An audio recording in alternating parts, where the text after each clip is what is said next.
Dans la première vidéo consacrée aux événements, nous avons présenté les différents types d'événements, à savoir les événements de départ, les événements de fin et les événements intermédiaires.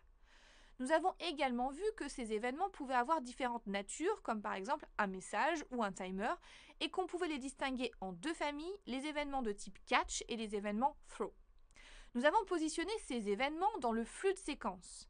Mais BPMN propose d'autres possibilités de modélisation plus avancées pour gérer les événements et influencer le déroulement du processus.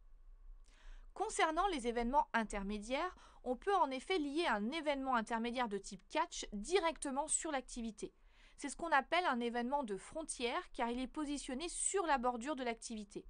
Cela signifie que le déclenchement de l'événement durant l'exécution de cette activité aura des conséquences sur le comportement du processus. Deux possibilités. Soit le déclenchement de l'événement interrompt l'activité en cours, soit le déclenchement de l'événement n'interrompt pas l'activité en cours. Et dans ce dernier cas, les bordures de l'événement doivent être dessinées en pointillés.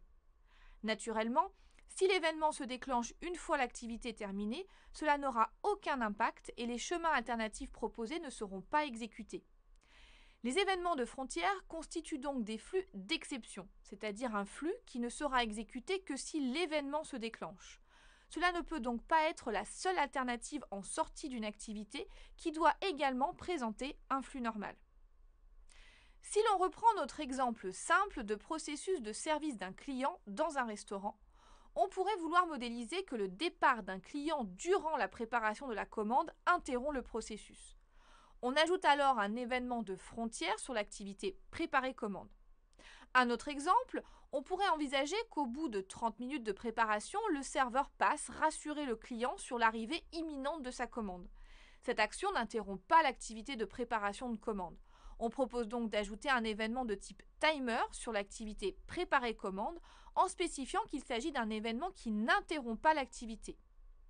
Il est tout à fait possible d'ajouter plusieurs événements de frontière sur une même activité afin de modéliser plusieurs cas de figure d'interruption.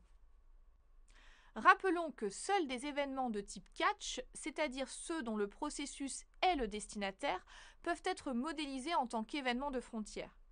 Les plus couramment utilisés sont les événements de type message, timer et règles conditionnelles. D'autres types d'événements sont également intéressants comme le signal, l'escalade, l'erreur, l'annulation ou encore la compensation.